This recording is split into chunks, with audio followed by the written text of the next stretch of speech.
जमहूरियत की तो यही खासियत है, हर किसी को इलेक्शन लड़ने की खुली छूट है। मैंने भी आज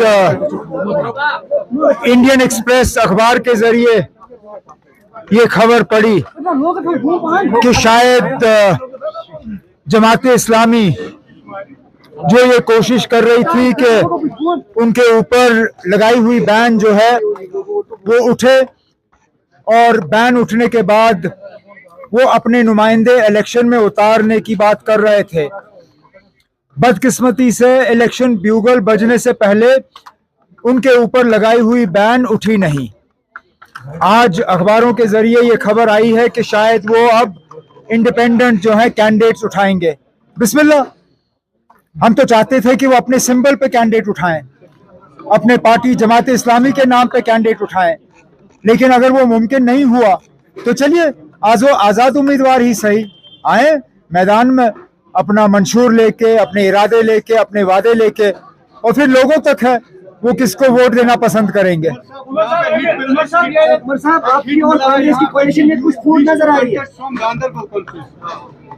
मैंने तकरीर में इसके बारे में बात की। मैं अभी इस पे और ज्यादा बात करना मैं नहीं पसंद करूंगा। तंजीम की तरफ से फैसला होगा, वो फैसला आप सुनेंगे। किसने कहा?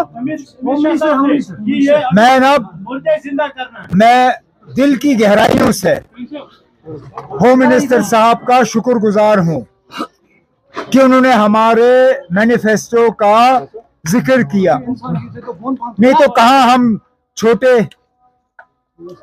मतलब दर्जे की एक तंजीम इस मुल्क के एक दूर दराज कोने में इलेक्शन लड़ते हुए हमारा मंशूर हिंदुस्तान के होम मिनिस्टर को नजर आए, ये बहुत बड़ी बात है। मैं तो बहुत शुक्रगुजार हूं कि उन्होंने जब हमारे मंशूर का नोटिस लिया तो उन्होंने मजबूर किया उन लोगों को जो आज तक हमारा मंशूर पढ़ने के लिए तैयार नहीं थे, उन्होंने भी हमारा मंशूर पढ़ा।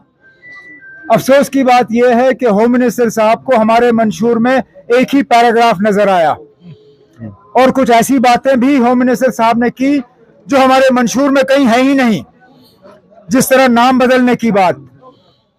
मैंने होम मिनिस्टर साहब के इस ट्वीट के बाद अपना मंशूर दोबारा पढ़ा कि कहीं वो बात मुझसे रह न गई हो, लेकिन वो बात हमने कहीं अपने मंशूर में की नहीं। लेकिन इसके बावजूद मैं होम मिनिस्टर साहब का शुक्रगुजार हूं कि उन्होंने हमारे मैनिफेस्टो को पढ़ा और उसका जिक्र किया। आपने कहा कि आपका जो मैनिफेस्टो है वो कॉपी पेस्ट किया गया है बाकी जो सियासी पार्टी से, तो फिर महबूबा मुफ्ती ने चैलेंज क्यों किया कि अगर ये हमारा मैनिफेस्टो एक्सेप्ट